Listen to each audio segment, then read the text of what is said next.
The Great Dismissal. The massive station Nexus Prime hung like a crystal jewel against the starfield, its transparent walls offering breathtaking views of the surrounding nebula. Inside the Grand Assembly Chamber, representatives from 9 different species sat in a perfect circle, their varied forms creating a bizarre but beautiful display of galactic diversity. At the center stood Ambassador Elena Rodriguez, her simple blue diplomatic uniform making her appear almost plain compared to the elaborate attire of her alien counterparts. Elena had served as humanity's voice in the Galactic Defense Coalition for 12 years, but she had never felt as isolated as she did today. The atmosphere in the chamber was thick with tension, and she could feel the weight of hostile gazes from every direction.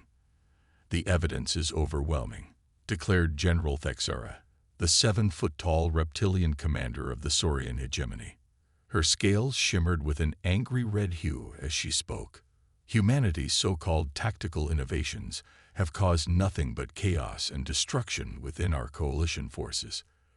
A chorus of agreement rippled through the assembly. Ambassador Cretel of the Crystalline Syndicate rose next, his diamond-like form refracting the chamber's light into rainbow patterns. In the Battle of Kepler 442, human forces abandoned their assigned positions to launch an unauthorized assault. While they claimed victory, their actions endangered 3 Allied fleets. "Those 3 fleets were walking into a trap," Elena interjected, her voice steady despite the mounting pressure. "Our tactical analysis showed that the enemy had predicted your standard formation. By breaking pattern, we prevented a massacre." "Your species calls it adaptation," hissed Commander Voss of the Serpentine Alliance, his snake-like body coiling with agitation. "We call it insubordination. Military doctrine exists for a reason. When every species follows established protocols, we achieve unity of purpose." Elena shook her head. "Unity without flexibility is just organized suicide. The universe doesn't care about your protocols. It throws curveballs. And when it does, you need people who can swing at anything." The massive bulk of Admiral Gorang, leader of the Taurian Brotherhood, shifted forward. His bull-like features were set in a permanent scowl. "Human unpredictability has cost us dearly. The incident at Frontier Station could have sparked a war with the neutral systems. That incident saved 2 million civilians," Elena shot back. "Yes, we violated the ceasefire agreement, but only to evacuate the colony before the asteroid impact. Would you have preferred we let them die for the sake of paperwork?"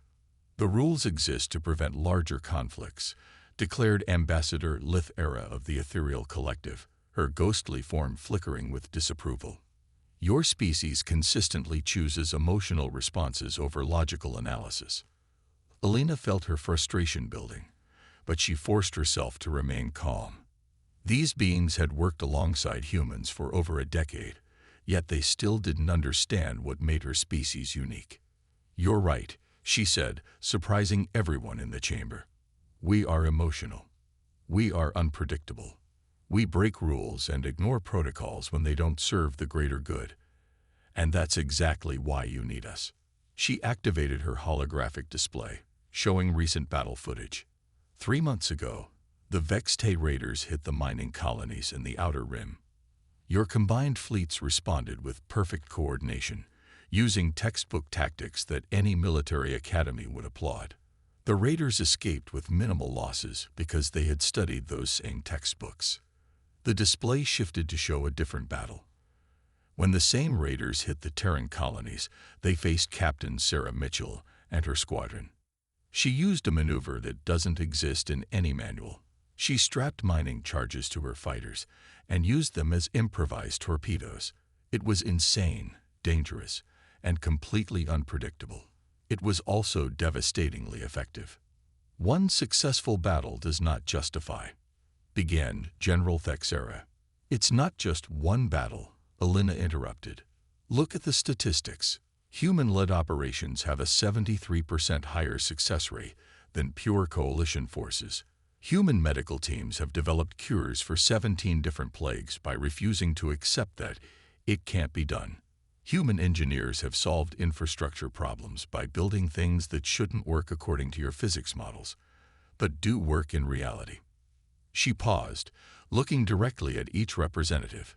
You want to expel us because we make you uncomfortable, because we force you to question your assumptions and challenge your limitations. But discomfort is the price of growth. Ambassador Nyx Era of the Aquatic Federation spoke next, her whale-like voice resonating through the chamber's fluid medium. Your passion is noted, Ambassador Rodriguez, but passion alone cannot overcome the damage your species has caused to coalition unity. Military effectiveness means nothing if we cannot trust our allies to follow orders. Trust. Elena's voice carried a note of disbelief. You're talking about trust while preparing to cast out the species that has blood for every one of your worlds. Humans have died protecting your colonies, your trade routes, your civilians. We've asked for nothing in return except the chance to stand beside you as equals. And yet you consistently act as if you are superior to established authority, countered General Thexera. Your species seems incapable of respecting the chain of command. Elena activated another display, this one showing casualty reports. Respect has to be earned. When your orders would lead to unnecessary deaths, we won't follow them blindly. When your strategies ignore obvious solutions, we won't pretend they're brilliant. That's not insubordination. That's responsibility. The chamber fell silent for a moment. Then Ambassador Cretel spoke, his crystalline voice cold and precise. The decision has already been made, Ambassador Rodriguez. This assembly is merely a formality. The vote was taken in preliminary session, and the result was clear. Elena's heart sank, but she kept her expression neutral. What was the result? 8 species voted in favor of humanity's expulsion from the Galactic Defense Coalition. Only the Ursine Confederation abstained. Elena looked toward the bear-like delegate, Ambassador Gruffar, who had remained silent throughout the proceedings. His massive form shifted uncomfortably, and when he spoke, his voice was filled with regret. My people value strength and courage above all else, he rumbled. Humans possess both in abundance, but we also value pack unity, and your species has consistently disrupted that unity. We could not support your expulsion, but neither could we oppose the will of our allies. Elena nodded slowly, understanding the political reality even as it crushed her hopes. When does the expulsion take effect? Immediately, General Thexera replied with evident satisfaction. All human military personnel are to be withdrawn from coalition facilities within 30 days. Human vessels will no longer have access to coalition space lanes or military installations. Trade relations will continue under strict supervision, but humanity will have no voice in coalition defense matters. Elena gathered her materials slowly, her mind already shifting to contingency plans. As she prepared to leave, she turned back to address the assembly one final time. You're making a terrible mistake, she said quietly. Our deep space monitoring networks have detected massive energy signatures approaching from the galactic rim. Something ancient and hostile is coming, something that uses adaptive technology we've never encountered before. When it arrives, your conventional tactics won't be enough. You'll need every advantage you can get, including human innovation.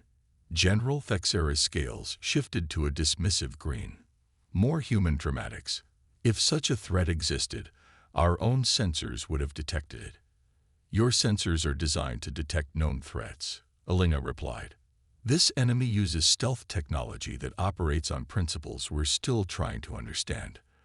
They're called the Devourers, and they're not just another hostile species. They're an ancient machine intelligence that adapts to counter every strategy used against them. Preposterous, declared Commander Voss. No such intelligence exists. You're attempting to frighten us into reconsidering our decision. Elena pulled up one final holographic display, showing long-range sensor data and archaeological evidence. 3 months ago, human archaeologists on Kepler-7 discovered ruins that match nothing in the known galactic database. The energy signatures emanating from those ruins are identical to what our deep space arrays are detecting. The Devourers aren't a myth. They're real, they're coming, and they're going to tear through your fleets like they're made of paper. Even if this threat were real, Ambassador Lith-Era said coldly, humanity's contribution would be minimal. Our combined fleets represent the pinnacle of military technology. What could a species that still relies on chemical propulsion offer against such an enemy? Elena's jaw tightened. Chemical propulsion that's proven more reliable than your quantum drives in combat situations. Backup systems you call primitive that have saved human ships when alien technology failed. But more than that, we offer the one thing your perfect technology can't provide. The ability to do the impossible when the situation demands it. Enough, General Thexera commanded. The decision stands. Humanity is expelled from the Galactic Defense Coalition, effective immediately. As Elena walked toward the exit, her footsteps echoed in the suddenly quiet chamber. At the doorway, she turned back one final time. When the Devourers arrive, she said, her voice carrying clearly through the chamber's acoustics, remember this moment. Remember that you chose pride over survival, conformity over adaptability. And when your perfect tactics fail against an enemy that learns from every battle, don't say we didn't warn you. The great doors sealed behind her with a soft hiss, cutting off any response from the assembly. Elena stood alone in the corridor, the weight of humanity's exile settling on her shoulders like a heavy cloak. Behind her, she could hear the aliens already discussing the redistribution of resources and territories that human withdrawal would make available. But Elena's mind was already elsewhere, focusing on the preparations that would need to be made. The Devourers were coming, and humanity would need to be ready to fight alone if necessary. As she made her way to her shuttle, she activated her secure communicator. Priority message to Admiral Stone, she said quietly. Authorization. Rodriguez Alpha 7. Message begins. The vote went as expected. We are officially expelled. Activate Protocol Omega. The storm is coming, and we need to be ready to stand in its path. Message ends. 3 weeks later, the last human vessel departed from Coalition space, carrying with it not just personnel and equipment, but the hopes and fears of an entire species cast out from the galactic community they had helped to protect. Fire and fury unleashed. 6 months after humanity's expulsion from the Galactic Defense Coalition, the universe taught the remaining species a harsh lesson about the value of adaptability. The lesson began in the most remote corner of the galaxy, where ancient machines stirred to life after eons of slumber. The first Coalition patrol to encounter the Devourers was a routine deep space reconnaissance mission led by Captain Zix-Era of the Saurian Hegemony. Her ship, the Triumphant Scale, was considered one of the most advanced vessels in the Coalition fleet, equipped with the latest in quantum shielding and plasma weaponry. Contact bearing 27 Mark 6, reported her sensor officer, a young crystalline named Shevik. Configuration unknown. It's massive, Captain. Captain Zix-Era studied the tactical display with growing unease. The vessel approaching them was unlike anything in the Coalition database. Its surface seemed to shift and flow like liquid metal, and it was easily 3 times the size of her heavy cruiser. Attempt standard hailing frequencies, she ordered, though something deep in her reptilian brain screamed warnings about the approaching ship. The response came not as words, but as a data string that crashed through their communication systems like a digital tsunami. In seconds, the alien ship had downloaded the Triumphant Scale's entire tactical database, learning everything about Coalition ship designs, weapon systems, and defensive capabilities. Captain, they're scanning us, Shevik reported, his crystalline form flickering with alarm. Deep scans, beyond anything we've encountered. They're mapping our entire ship down to the molecular level. Raise shields and prepare for. The attack came without warning.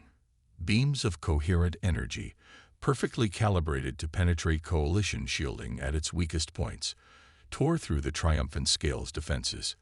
The ship's automated systems tried to adapt, rotating shield frequencies and adjusting defensive patterns, but the enemy weapons adapted faster, staying always one step ahead. Captain Zix-Era watched in horror as her ship was systematically dismantled around her. The enemy wasn't just attacking, it was learning, analyzing every defensive measure and countering it with terrifying efficiency. All hands abandoned ship, she ordered, but even the escape pods were targeted with precision strikes. Only a handful of survivors made it to the lifeboats, and only one managed to escape the system to carry word of the encounter back to Coalition space. Within days, similar attacks were reported across the Outer Rim. Each engagement followed the same pattern: first contact, rapid data acquisition, then complete annihilation of Coalition forces. The enemy adapted to every tactic, countered every strategy, and learned from every battle. General Thexera stood in the Coalition's primary command center on Nexus Prime, watching the tactical displays with growing desperation. Red indicators marked the positions of destroyed fleets, while yellow warnings showed systems under attack. In just 2 weeks, the Coalition had lost a third of its military strength. "Status report," she demanded, her scales dark with stress. Admiral Gorang, his bull-like features grim, gestured to the displays. "The enemy has taken 17 systems in the Outer Rim. Every fleet we send against them is destroyed within hours. Our standard tactics are useless against them." "How is this possible?" General Thexera's voice carried a note of disbelief. "Our combined military might should be overwhelming any single enemy." Commander Voss slithered closer to the tactical display, his serpentine eyes studying the battle reports. "They learn from every engagement. Each ship they destroy teaches them more about our capabilities.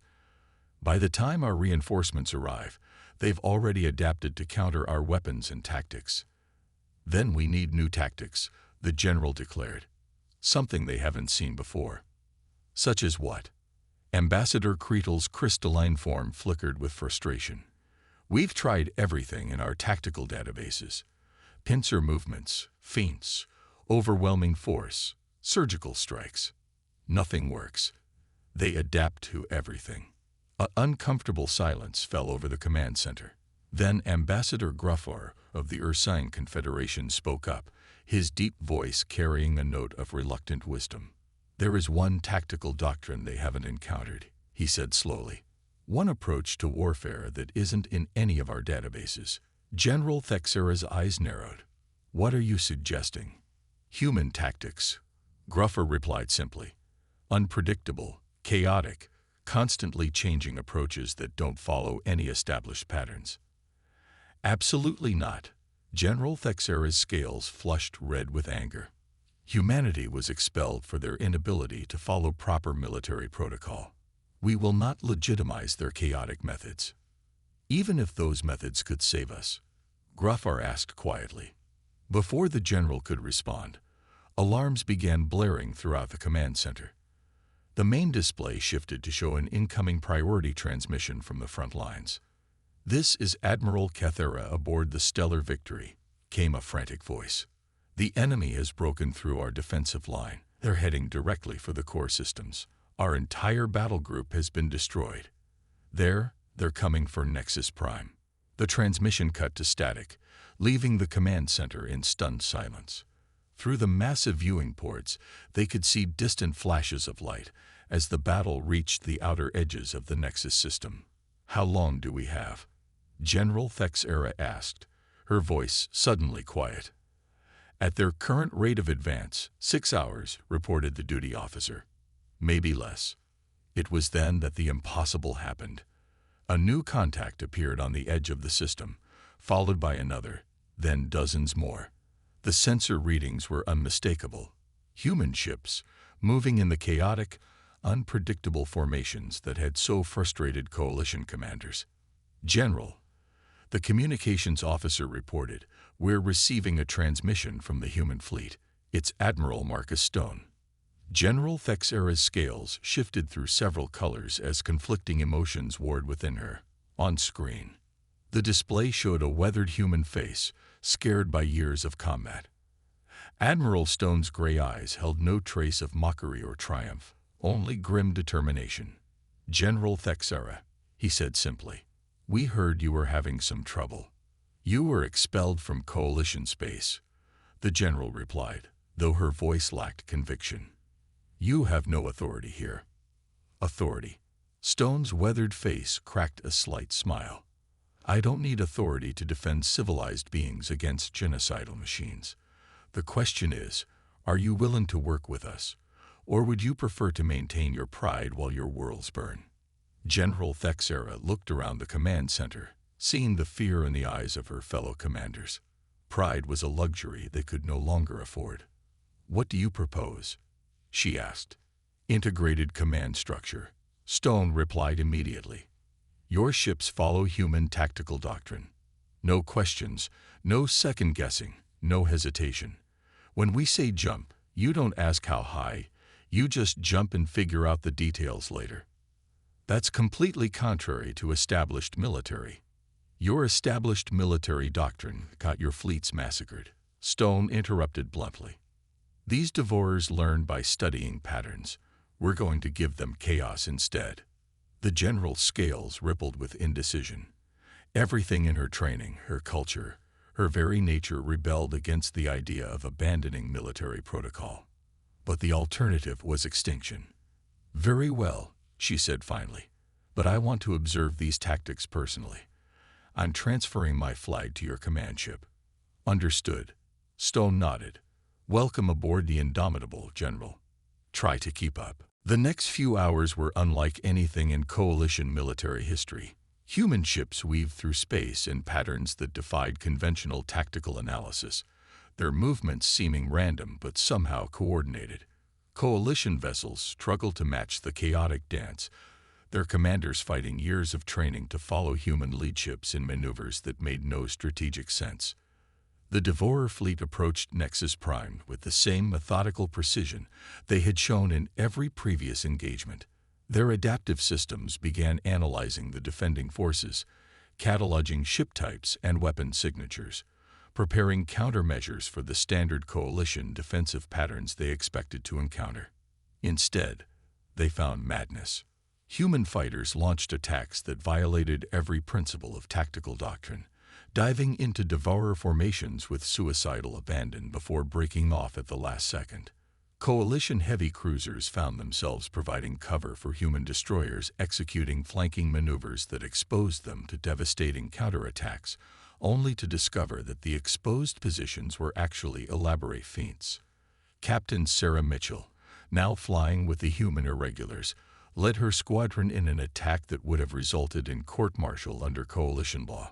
She strapped mining charges to her fighters and dove directly at a Devourer capital ship, ejecting at the last moment and letting the unmanned fighters impact as improvised missiles. The Devourer ships tried to adapt, but adaptation required patterns to analyze, and human tactics provided none. Every time the alien eye began to predict human behavior, the humans changed their approach entirely. General Thexera watched from the Indomitable's bridge as Captain Rita Vasquez executed a maneuver she had never seen before. The human destroyer suddenly reversed thrust and began flying backward, using its rear-facing sensor array to guide precision shots while maintaining forward momentum. That should be impossible, the general muttered. Impossible is just another word for no one's tried it yet, Admiral Stone replied. The Devourers can't adapt to tactics that don't make sense because their logic systems can't process illogical behavior. The turning point came when Commander Jake Harrison, the same officer who had been selling tactical advice in neutral space, implemented something he called the Crazy Ivan maneuver. His entire squadron suddenly scattered in random directions, each ship following a completely different flight path, with no apparent coordination. The Devourer ships, expecting some form of tactical formation, split their attention trying to track multiple targets. In that moment of confusion, the scattered human ships suddenly converged from all directions on a single Devourer vessel, concentrating their fire for exactly 3 seconds before scattering again. The Devourer ship exploded, and something unprecedented happened. The remaining enemy vessels hesitated. For the first time in the war, the adaptive AI encountered a tactical situation it couldn't immediately solve. Now, Admiral Stone commanded, all ships, execute pattern Omega-7. Pattern Omega-7 wasn't in any tactical manual because it had been invented 30 seconds earlier. It involved every ship in the combined fleet executing a different maneuver simultaneously, creating a three-dimensional maze of intersecting flight paths that would have been impossible to coordinate without human-style intuitive thinking. The Devourers, faced with complete tactical chaos, made their first mistake of the war. They tried to retreat and regroup, but retreat required predictable movement patterns, and human ships were already moving to intercept along vectors that defied mathematical analysis. The battle for Nexus Prime lasted 14 hours and ended with the complete destruction of the Devourer fleet. More importantly, it proved that the ancient enemy could be defeated when faced with tactics they couldn't adapt to. In the aftermath, as Coalition and human ships worked together to rescue survivors and repair damage, General Thexera found herself standing beside Admiral Stone on the Indomitable's observation deck. "I owe you an apology," she said quietly. "We were wrong to expel your species from the Coalition." Stone nodded, but his expression remained serious. "Apology accepted, General. But this isn't over. The Devourers we destroyed here were just a scouting force. The main fleet is still out there, and now they know we exist." "Then we'll need to work together," the General replied. "All of us. Human chaos and Coalition discipline, combined." "Agreed," Stone said. "But this time, we do it as equals. No more expulsions, no more dismissals. When the next wave comes, we face it together, or not at all." General Thexera extended her clawed hand to the human admiral. "Together," she agreed. As their hands clasped, both leaders knew they were forging something new, a partnership between order and chaos, discipline and innovation, tradition and adaptation. The universe was vast and full of dangers, but perhaps together they could face whatever came next.